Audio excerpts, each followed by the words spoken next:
नमस्ते।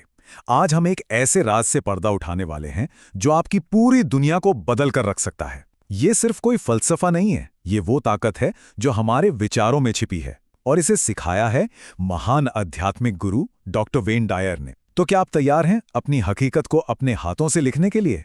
सोचिए जरा, अगर मैं कहूं कि आपके अंदर जो भी चल रहा है, आपकी सोच वही आपकी बाहरी दुनिया बना रही है। क्या हो अगर सिर्फ सोच की शक्ति से जिंदगी, पैसा, रिश्ते, मतलब सब कुछ आपका मुकद्दर तक बदला जा सकता हो। सुनने में शायद अजीब लगे, है ना? पर अगर इसमें जरा भी सच्चाई है तो चलिए इस रहस्य की तह तक चलते हैं। तो ये वेन डायर हैं कौन? देखिए, उन्हें सिर्फ एक लेखक या मोटिवेशनल स्पीकर कहना वो सही नहीं होगा। वो उससे कहीं ज्यादा थे। वो एक तरह के गाइड थे, एक मार्गदर्शक, जिन्होंने ये समझा कि इंसान का दिमाग, उसकी चेतना कैसे काम करती है, और इसी समझ से उन्होंने सचमुच लाखों लोगों की जिंदगी बदल दी। उनकी अपनी कहानी कमाल की है। एक बच्चा जो अनाथालय में पला बड़ा हो, उसके लिए दुनिया कितनी मुश्किल हो सकती है ना?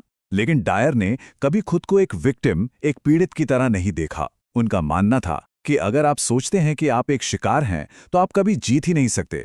और इसी जबरदस्त सोच के साथ उन्होंने 40 से भी ज्यादा किताबें लिख डाली, जिनमें से कई न्यूयॉर्क टाइम्स बेस्ट सेलर बनी। अब ये जो बात है ना, आप वो नहीं पाते जो आप चाहते हैं, आप वो पाते हैं जो आप हैं। ये इस पूरी पहेली का सबसे अहम हिस्सा है। इसका मतलब क्या हुआ? समझिए, यूनिवर्स एक तरह का आईना है।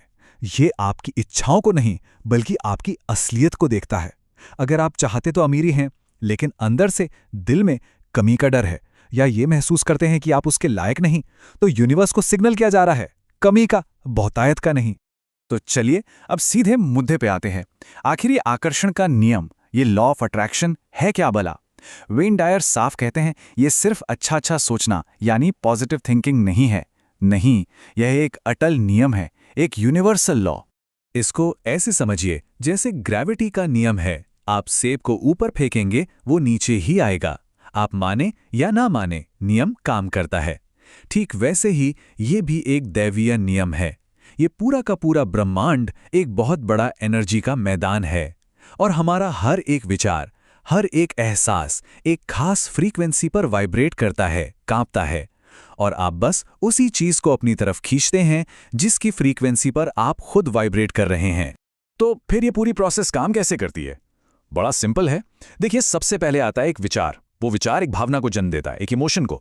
वो भावना एक खास तरह की एनर्जी, एक फ्रीक्वेंसी पैदा करती है, और फिर यही फ्रीक्वेंसी अपने जैसी दूसरी एनर्जी को खींचती है, और बूम, वही चीज आपकी हकीकत बन जाती है। तो यहां सबसे जरूरी बात जो समझनी है वो ये है, यूनिवर्स बहरा है। वो आपके शब्द नहीं सुनता, वो सिर्फ आपकी वाइब्रेशन, आपके कंपन को महसूस करता है। आप दिन भर कहते रहिए, मुझे पैसा चाहिए, मुझे पैसा चाहिए, लेकिन अगर अंदर से भावना यह है कि मेरे पास पैसे नहीं हैं, तो यूनिवर्स तक कमी की वाइब्रेशन पहुंच रही है, और नतीजा वो आपको और ज्यादा कमी देगा। ठीक है, तो अब डायर की हम 5 सबसे पावरफुल टीचिंग्स पर आते हैं। अगर इस नियम को समझना है, इस पर महारत हासिल करनी है, तो ये 5 बातें गांठ बांध लेनी है। ये वो सिद्धांत हैं जो सच में पूरी जिंदगी बदल सकते हैं। पहली और सबसे बड़ी सीख, आप वही बनते हैं जिसके बारे में आप दिन भर सोचते हैं। समझिए कि आपके विचार सिर्फ ख्याली पुलाव नहीं है, नहीं, वो आपके भविष्य के बीज हैं। अब ये आपके ऊपर है कि आप अपने दिमाग की जमीन में कौन से बीज बो रहे हैं, कामयाबी के या नाकामी के, क्योंकि जो बोएंगे वही तो काटेंगे। दूसरी सीख, ये तो गेम चेंजर है। पीछा मत करो, आकर्षित करो। देखिए, जब हम किसी चीज के पीछे भागते हैं, उसे कंट्रोल करने की कोशिश करते हैं, तो क्या होता है? तनाव होता है, घबराहट होती है ना? और ये तनाव एक दीवार की तरह काम करता है जो आपके सपनों को आप तक पहुंचने ही नहीं देता। इसकी जगह एक चुंबक बन जाइए, शांत, भरोसे के साथ। जब आप यूनिवर्स के फ्लो पर यकीन करते हैं ना, तो चीजें खुद ब खुद बड़ी आसानी से आपकी तरफ खींची चली आती हैं। तीसरी सीख, जो आप महसूस नहीं कर सकते उसे आप पा नहीं सकते। डायर कहते थे कि सिर्फ कल्पना करना ही काफी नहीं है, उससे भी ज्यादा जरूरी है उसे महसूस करना। आपको अपने अंदर उस कामयाबी को, उस प्यार को, उस दौलत को अभी इसी पल महसूस करना होगा। ऐसा महसूस करना होगा जैसे वो आपको मिल चुकी है। क्यों? क्योंकि याद है ना, आपकी भावनाएं ही तो आपकी असली फ्रीक्वेंसी हैं।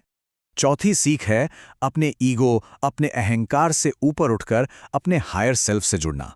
मतलब डर, दूसरों से तुलना और गिल्ट की जिंदगी को छोड़कर मन की शांति, शुक्रगुजारी और भरोसे के साथ जीना।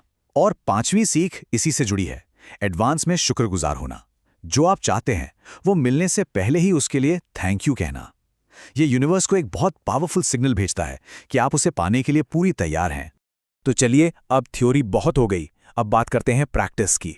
एक सिंपल सा डेली रूटीन जिसे अपनाकर आप इन सारी बातों को अपनी रोजमर्रा की जिंदगी का हिस्सा बना सकते हैं। बस 15 मिनट का एक रूटीन। देखिए, सुबह उठते ही सबसे पहला काम थैंक यू बोलिए, किसी भी चीज के लिए। फिर दिन में अपने 3 सबसे बड़े सपनों को ऐसे विजुलाइज करें जैसे वो सच हो चुके हैं। और हां, जब भी मन में कोई शक आए तो उसे तुरंत एक एफर्मेशन से काट दीजिए, मेरी कामयाबी तय है। और सबसे जरूरी, रात को सोने से ठीक पहले अपने सबकॉन्शियस माइंड को पॉजिटिव वाक्यों से रीप्रोग्राम करिए। तो इन सब बातों का निचोड़ क्या है, सार क्या है? ये सब घूम फिर कर एक ही जबरदस्त सच पर आकर रुकता है कि आप एक पीड़ित नहीं हैं। आप अपनी हकीकत के, अपने मुकद्दर के निर्माता हैं। डायर का ये एक कोट पूरी बात को समझा देता है। जब आप चीजों को देखने का अपना नजरिया बदलते हैं तो जिन चीजों को आप देख रहे हैं वो खुद बदल जाती हैं। इसका मतलब हकीकत कोई पत्थर की लकीर नहीं है, ये तो आपके अंदर की सोच का एक आईना है। अगर आप किसी हार को असफलता की जगह सीख की तरह देखेंगे तो वही हार आपको कामयाबी की सीढ़ी पर चढ़ा देगी। तो इस बात को हमेशा याद रखिए, आप हालात के शिकार नहीं हैं, आप वो डायरेक्टर हैं जो यूनिवर्स की एनर्जी को अपनी कहानी लिखने का निर्देश दे सकता है। सारी की सारी शक्ति आपके अंदर है, आपके विचारों में और आपकी भावनाओं में। तो मैं आपको एक आखिरी सवाल के साथ छोड़ता हूं। अगर ये सच है कि आप ही अपनी जिंदगी के रचनाकार हैं, तो आज, अभी आप क्या सोचने का चुनाव करेंगे? आपकी नई हकीकत आपके एक विचार का इंतजार कर रही है।